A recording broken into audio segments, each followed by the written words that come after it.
Nadu and Griff are now out of the picture. I think that was to be expected, at least Nadu was. I was also expecting One Ring to get banned, but One Ring kinda slipped through the radar. I think Wizards wrote on the post that they are gonna keep an eye on it, but I think it's not gonna last a long time because every deck that runs 4 drops is running the ring because the card is just that good. With the exceptions being like Esper, Reanimator for Atrax, Amulet Titan was also not running. Maybe some versions were running Ring, I don't know, but I don't think they were mostly. But yeah, every deck that runs 4 drops is running Ring, and I think that's bad for the format. I think it's almost a singularity point in which every deck converges to the one ring if you're going to get to that mana. Unless you're playing like Prowess Burn stuff that runs only 1 and 2 drops, or um, Tempo decks that also run 1 and 2 drops, and then they might run like Murktide or stuff like that. They are not running Ring, but even then, some decks do. If they are planning to go to a longer game, they will run the Ring. I think the card is an issue. Nadu was to be expected. It was consistently presenting the best results in the format. I don't think anyone is surprised to see Nadu go. Grief is a way of nerfing Necrodominance before it becomes also a problem. Um, it's a really oppressive way to stop your opponents from doing stuff, so I get why Grief is gone. People thought Grief was gonna go when Fury was banned also, so they waited a while, but still decided to ban Grief. And I won't be surprised if the next card to go away is the One Ring. About Pioneer and Explorer, which are the formats we most play here on the channel, Amalia and Sorin are gone. Yeah, Sorin. I mean, I think the card and the deck as a whole were. Um, you could deal with them, but it was just making the format too much about himself and how to deal with it. Um, some decks were put out of competition because of the card existing. Not Sorin, but Vayne Reaper. Sorin is just the enabler to shit Vayne Reaper very, very early. As you know, we've been streaming a bit of Standard, and in Standard, Vayne Reaper isn't an issue. So the only reason why Vayne Reaper is an issue is because of Sorin, obviously. And every time Wizards designs a vampire for a standard set, they have to worry about it. And so I think it's just better to ban Sorin altogether. And Amalia, they admitted they did make a design mistake by not seeing that, by not realizing the combo with Wildgrowth Walker on their testing process. So yeah, Amalia was just an unfun deck to play against. I mean, I had a lot of fun against Amalia. It's just that for most people, they don't like the play pattern of the deck and the ways in which you would weirdly interact with the deck. Because there were some cases in which you could just give indestructible to the Walker and tie the game. So people didn't really like that aspect of it. Um, because it was a loop that couldn't be stopped by the player that was driving the deck. Lastly, Grief was banned in Legacy. I think that was also very expectable. Uh, Legacy is being dominated by Ube Scaminator, which is basically Scam plus reanimating Atraxas, and other stuff like that, and Grizzlebrand. Yeah, the deck has been just ravaging the format, so it was expected. Psychic Frog is probably under watch also, because cards is just a discard outlet for those types of decks in Legacy, so I think it was Psychic Frog that pushed the deck over the top in Legacy, and well, we'll see in the future if it's still an issue or not, but yeah, for now that's it. So this is about it for the cards that were banned and the impact they had in the format and if they were expected or not. Um, I forgot to mention in the Explorer and Pioneer thing, they still mentioned that while they didn't ban Fable of the Mirror Breaker and Treasure Cruise, they were also under watch. Um, I think they did well in investigating those cards, but if I were them, I would also be worried about Nick. I think, and now entering on the predictions realm for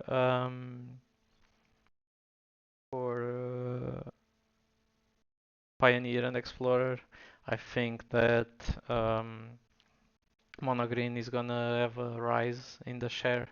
I think Mono Green had very bad matchup for Amalia decks, and that's why it wasn't as popular. But Mono Green game plan right now is just super consistent, super strong. If you just uh, let them do whatever they please. Obviously, Phoenix, it's always been a top tier deck in the meta, and that's why they were considering banning Treasure Cruise. So now that these two decks are gone, Phoenix is also having will have a resurgence for sure. Um, Rakdos mid-range that was kinda gone because of this interaction. Basically, no one was playing Rakdos mid-range anymore because Sorin plus Vayne Reaper was just the better version of it. It was Rakdos mid-range with a combo and synergies. Um, yeah, so because this deck disappeared, Rakdos mid-range is gonna be a thing again. Um, Hacked Sacrifice was also gone out of the meta because of Vayne Reaper. Now might come back. Yeah, and I think that's pretty much it on Pioneer slash Explorer. We might see also the aggro decks with the bird Slickshot. I was missing the name. Uh, the decks with Slickshot are probably gonna come back also swinging. I think most of them are very, very strong. Yeah, I think that Slickshot variants are gonna surge all over Pioneer, and we'll see a fight to see which version is best. Because there's the heroic with white, there is Gruul aggro, that is just running burn spells and protection spells. There's also Izet wizards. They also might see some more play now with the combo deck of the format gone. Um, but yeah, I think Monogreen is very well positioned to take a big share of the meta. They were very poorly prepared to deal with Amalia combo, but with Amalia gone, I think Monogreen will see a surge in popularity. Because Rakdos has a poor matchup against Monogreen. I think the only deck that is right now capable of stopping them is Phoenix. Uh, but we'll see how the meta evolves. UW control was already solid, it's gonna stay solid, it's always been that way. I don't think it's gonna go anywhere. But yeah, I think control interacts a bit uh, uh, how do I put it? I don't think Control likes the Phoenix matchup, but nor the Rak's mid-range matchup, but they were always a solid deck, and they've been getting a lot of solid tools like No More Lies and stuff like that. So I think the deck is still uh, gonna stay strong in the format. It's just a matter of how strong. It will depend on how the decks adjust to each other. So we'll see how the meta evolves on the next weeks. Um, for modern, well, I think Amulet was doing pretty well with Nadu unbanned, and it's still gonna be okay. Necrodominance, losing Grief is kind of a big blow, but I think the deck is still very good. I'm not sure how they are gonna replace Grief, because Grief allowed them to make some incredible plays, like sacrificing Grief for Phyrexian Tower on turn 2 to allow a Necrodominus turn 2 was pretty strong. But they might still be able to do that with other elementals that they can sacrifice. So they can do that with Solitude. It's not mono black, but um, I think the deck will survive and find a way to thrive. Um, but for the other decks, I don't know how the meta is gonna evolve. I haven't been playing Modern all that much. I think we'll see what decks stick out. But I think shifting Woodlands, it's gonna be a very big uh, thing for combo decks on a near future. I think the card is very powerful. And Amulet Titan has been abusing it. There are some combo decks that you can see Aspiring Spike playing. Shout out to him. Aspiring Spike has been playing some cool decks with it also, in which he copies Omniscience on the graveyard, and that's ridiculous, to be honest. Um, so we'll see how the meta shifts and evolves. There are a lot of combos that can be played.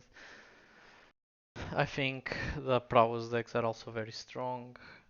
Murktide has always been a deck, but I don't know which deck will take the biggest percentage of the meta. Um, sure, Boros Energy is also a deck, but I don't know. I don't think Boros Energy has what it takes to uh, stand against uh, some of the combos that play in Modern, which are just obscene. About Legacy, well, we'll just wait and see if this was enough to put end to the reign of Ube uh, Reanimator, but it's also been a deck that thrived in Legacy for the longest time, so I don't think it's going anywhere. It's just gonna shift a bit and evolve. Yeah, there were also cards restricted on Vintage, but I mean, who cares about Vintage? It's almost a dead format, so not very. I'm not gonna discuss Vintage here. There's no point to it. Well, that was it for this video. Hope you guys enjoyed it. Feel free to comment and like the video, subscribe, and I'll see you on the next one.